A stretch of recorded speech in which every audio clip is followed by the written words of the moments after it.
nk'umuntu mukuru barumuna bawe bari kuri no mihanda iriho amafaranga iriho content nabashiki bawe bavanemo isomo bavanemo isomo muri ibi babigenze bute kugira ngo badakomeza kwisanga mu ntambwe ariko kandi none nako gafaranga kaboneka nk'umuntu mukuru kandi ufite na experience muri journalism. Okay. Barumuna banje rero barimo impara kubiri. Harimo barumuna banje kwa data na mama. Abo ni abanyamakuru professionnel baba no ku mihanda. Harimo na barumuna banje bashiki banje bo kwa data wacu na mama wacu.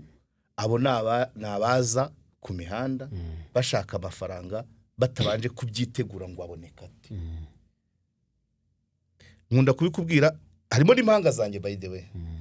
Abarya ba Sauda mbabara nk'impanga zanjye baza bakabikora mu buryo bwubaka societe ariko bwubaka ni kofi yabo. Ubundi abo nibo bavandimwe mfita. Utagamije kubaka societe agamije kofi uwo no kwa marume uwo n'umwishywa. Nawe ni urimo birakureba. Ngendi vrejimo. Wowe tubihuriyeho. Uri professionnel voilà. So twabuze ubundi bon nubwo niyemeje kwigisha ariko hari abakabaye bigisha bikaruta ngewe. Inzego zishinzwe itangazamakuru zarura iza ministeri y'ikoranabuhanga. Pourquoi pas na Beneri? Kuko this is a source of income cyangwa mifota. Bakigisha abantu buryo imihanda ibyara amafaranga ariko itabyaye amahari. Neza. Impamvu bino bintu bigera ahantu bikageza abantu habi nigeze kukubwira umugani wa Sebwugugu. Imihanda iriho amafaranga ariko abantu ntibigishijwe kuyakorera. So abahanga rero bazi gukora amafaranga yo ku mihanda bakorera aringaniye cyangwa make meza ariko atavamo umuvumo wo kugira ngo uzajye uca ahantu abantu bakuvumagirira. Yego. Ugakorera ashoboka ariko ukanahura ukajyura n'abantu baguterera indabo bati uragerageza. Yego. So habuze rero umuntu wigisha abantu ko ayo mafaranga wayakorera ariko ukavanamo n'ishema n'andi mashimwe. Rémunération n'est pas égale salaire. Amafaranga ukayabona ariko ukagira ni nagasura muri societe. Icyo nicyo kibazo. Noneho rero Sebwugugu abarimo benshi ba Sebwugugu bashaka menshi abajyana habi.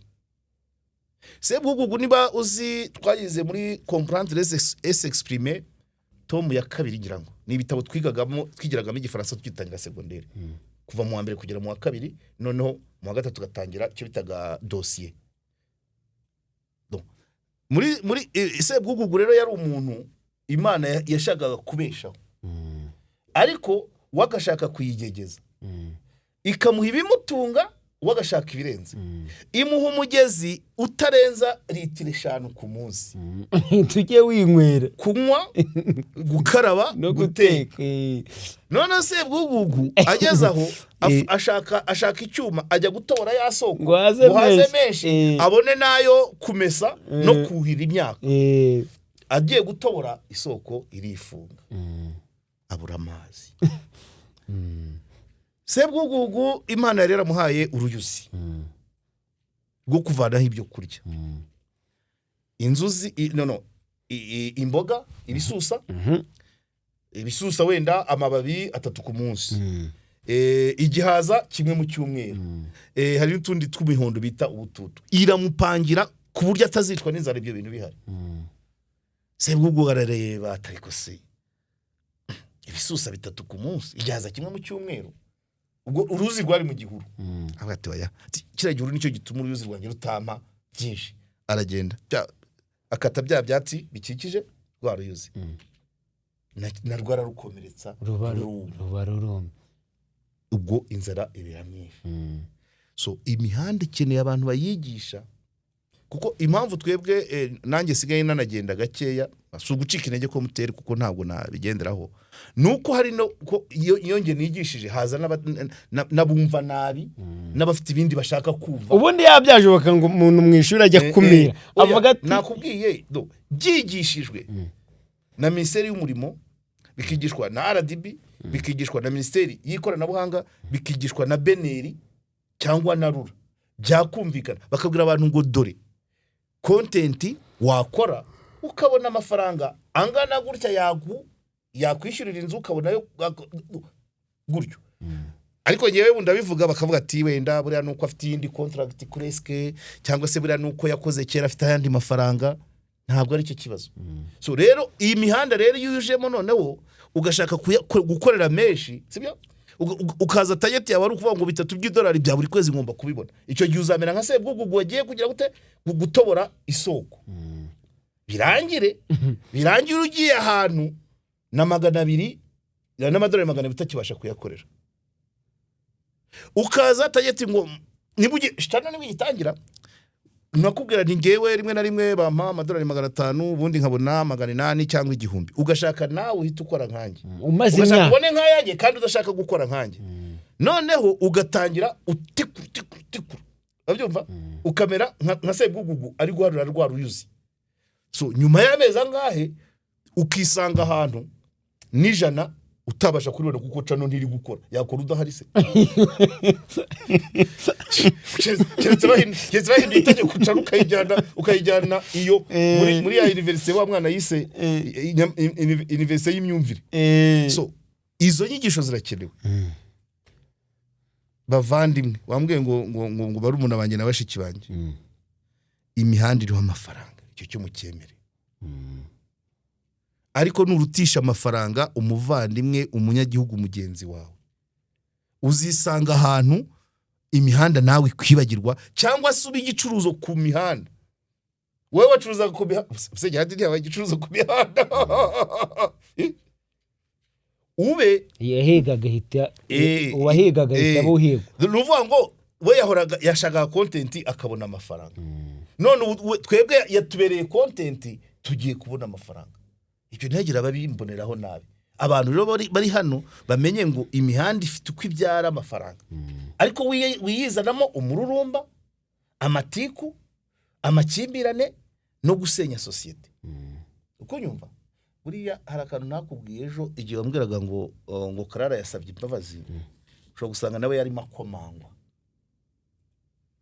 akomangwa abantu bamubwira bati kuki wavuyemo bagenzi bawe kuki wabaye injajwa ariko yakurwaga wabonye cyane y'ukuntu yirutse bikiragiye ntiyazimye yageze ikazima so ubwo urundi rwose nagwanuruye donc hari abantu donc babizanamo migaga imijinya gutukana kurebana nabi ugasanga birabahindurira isura kandi hari ubyo wabona amafaranga meza atekanye dufate ku rugero wenda umukozi muri leta ushobora kuba ahembwa make tuvuge nka directeur wa segonderi sinzi aho bamugejeje ariko nibura ushobora kuba ari muri 300-400 tudashyizemo wenda izindi avantage none se ubyutse ugatera ipasi ukajya kuri kamera ugakora ibiganiro 200 ntiwayabona mu kwezi ugahembwa nka directeur kandi directeur we akorana raporo asupervisa abarimu agakora evaluation akajya mu nama ku karere akareba abanyeshuri ajya ku kazi buri munsi nawe ikindi wowe urikoresha ubonye amafaranga angana nka directeur wa segonderi washima bikeneye ko abantu bahugurwa pe imihanda yo irayafite ariko ntisaba gutukana ntisaba gutongana ngano ntisaba utiku ntisaba utiriganya witonze urayabona yaza ari makeya bakanabigisha ko atabonekera igihe ko iminsi yose idasa nabyo ukabyakira ushobora no kugera igihe ntuhembwe ukavuga uti ku kwezi kwabaye kubi ariko bira y'umwaka wawe ibaye dizo $5 ntuba wakoze ku mwaka ntuba wakoze habuze rero ubibwira abo bantu kandi ubwo uvaze ku mwaka bikaba 5 wasanga na 3 byaba ari ikintu gikomeye kuko bitatu ni 2.5 ya buri kwezi $250 za buri kwezi ni make se arabundi ibihumbi 300 by'amanyarwanda buryo arenze 300 $250 zirenze 300 ayo mafaranga vraiment ukavuga uti naya sinayajya munsi kandi imihanda irayaguha hakenera abantu izo nyigisho rero bakazitanze ntago bazitanga twebwe tuzitanga mu bundi buryo bakagera bavuga ati urimo urakora urimo uriyemera urimo urirata abakabitanze ntago baze babivuga ariko Minafete ikora raporo hari raporo Minafete igeze ivuga kuri remittances ni amafaranga aturuka hanze aza mu gihugu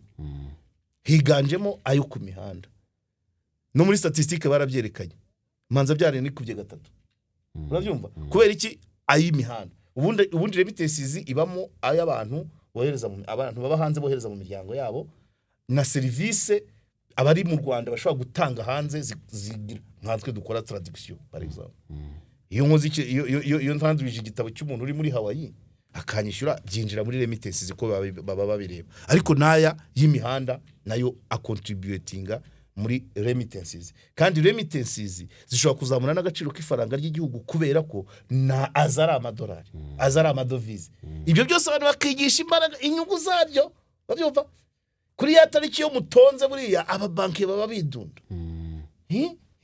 Beneri ivuga ati babahungu bakoze ariko ntabwo ibivuga ku mugaragaro ngo yerekane ni gute remittances twazizamura ariko tunazamura imyumvire y'abavandimwe tuvukana dusangiye igihugu izo nyigisho rero nta muntu yitanga officiellement wowe ufite izihe nyungu kuba bivuga cyangwa se urimo urashaka views cyangwa se n'ibindi byinshi bakaba gutondagira mu gihe ari umuntu wambaye umwenda w'urwego akorera nta wajya muri ayo so rero ubwo zirumva Jihad najyayo hari abandi asanzeyo gutyo nabo bagiye bazikoresha nabi babyumva niba ari cyo bashaka kumbaza nicyo rwose nagusubije yakoreka tunasoreza ahangaha rero tubashimire cyane mwese ko turi kumwe mu kiganiro mureke tuzasura ibiganiro byacu byo butaha.